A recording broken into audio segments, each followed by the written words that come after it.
کربلا ایک ایسی سرزمین ہے جہاں شہادت ختم ہوئی مگر کرامتیں ختم نہ ہوئیں، جہاں وقت رک گیا مگر باب الحوائج کی عطائیں کبھی نہ رک سکی۔ یہ وہ جگہ ہے جسے دنیا العباس شرین کے نام سے جانتی ہے اور اس کے مالک وفا کے بادشاہ علمبردار کربلا حضرت عباس ابن علی علیہ السلام ہیں۔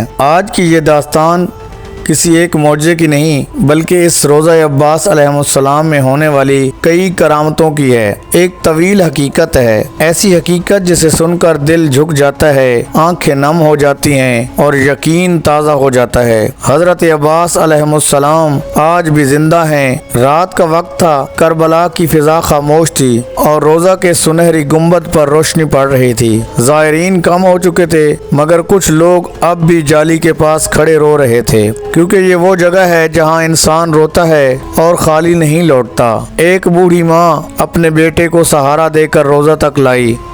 وہ نوجوان کئی سال سے چل نہیں سکتا تھا، ڈاکٹر جواب دے چکے تھے اور علاج ختم ہو چکا تھا، مگر ماں کی امید ختم نہیں ہوئی تھی۔ وہ جالی کے قریب آئی، ہاتھ کانپ رہے تھے اور آنکھوں سے آنسو بہہ رہے تھے۔ اس نے فقط اتنا ہی کہا، یا عباس، میں دنیا کے ہر دروازے پر جا چکی ہوں، اب آپ کے روضے پر آئی ہوں، خالی نہ لوٹانا۔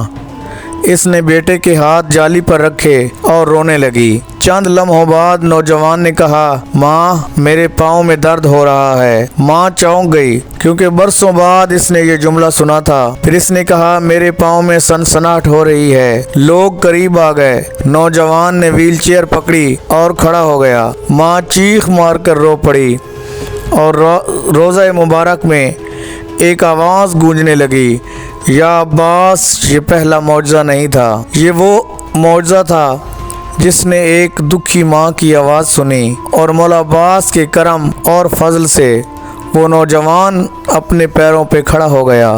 یہ ایک معجزہ ہے، اس کے بعد اور بھی بہت سے ایسے معجزات ہیں جو حضرت عباس سے منسوب ہیں۔ ایک اور رات ایک نوجوان قرض میں ڈوبا ہوا آیا، گھر بکنے والا تھا اور زندگی اندھیری ہو چکی تھی۔ اس نے جالی پکڑ کر کہا، یا عباس، مولا، میں ٹوٹ چکا ہوں، اب آپ کے علاوہ کوئی سہارا نہیں۔ وہ روتا رہا، صحن میں سو گیا۔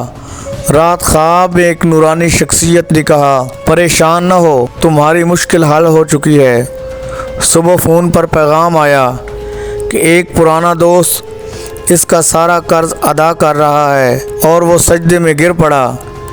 اسی روضہ میں ایک شخص برسوں سے بول نہیں سکتا تھا، جالی پکڑ کر رو رہا تھا، آہو بکا کر رہا تھا، فریاد کر رہا تھا، یا باب الحوائج مدد، یا عباس مدد کی آواز بلند کر رہا تھا۔ اچانک اس کے ہونٹ ہلے اور پہلی آواز نکلی، یا عباس۔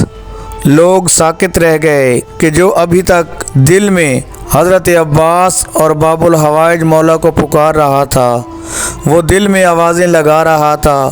اس کی آواز کوئی اور نہیں سن رہا تھا بلکہ وہی سن رہا تھا جس کو وہ سنانے کے لیے آیا تھا۔ سب ساکت رہ گئے جب وہی آواز جو اس کے دل میں تھی اس کے ہونٹوں پر آئی اور وہ سب لوگوں نے سنی۔ ماں نے جب یہ سنا تو وہ بے ہوش ہو گئی۔ کربلا کے اس روضہ میں روز کوئی بیماری لے کر آتا ہے، شفا لے کر جاتا ہے، کوئی قرض دار آتا ہے، اس کا قرض ادا ہو جاتا ہے، رزق لے کر جاتا ہے، کوئی غم لے کر آتا ہے، سکون لے کر جاتا ہے۔ صدیاں گزر گئی، زمانے بدل گئے، مگر حضرت عباس علیہ السلام کی عطا نہیں بدلی۔ آج بھی دنیا بھر سے لوگ مختلف زبانوں اور مختلف ملکوں سے آتے ہیں، مگر آواز ایک ہی ہوتی ہے، یا عباس۔ یہ روضہ ہمیں سکھاتا ہے، وفا کبھی نہیں مرتی، قربانی کبھی ختم نہیں ہوتی، اور جو اللہ کے لیے جیتا ہے وہ کبھی نہیں مرتا۔ اگر دل ٹوٹ جائے، امید ختم ہو جائے اور دنیا چھوڑنے لگے تو یاد رکھنا، کربلا زندہ ہے، کربلا آج بھی پکار رہی ہے۔ کربلا کے روضہ مبارک حضرت امام حسین اور باب الحوائج مولا آج بھی آپ کے انتظار میں ہیں، بس آپ کو مانگنا آنا چاہیے۔ باب الحوائج کے دربار سے کوئی خالی نہیں لوٹتا۔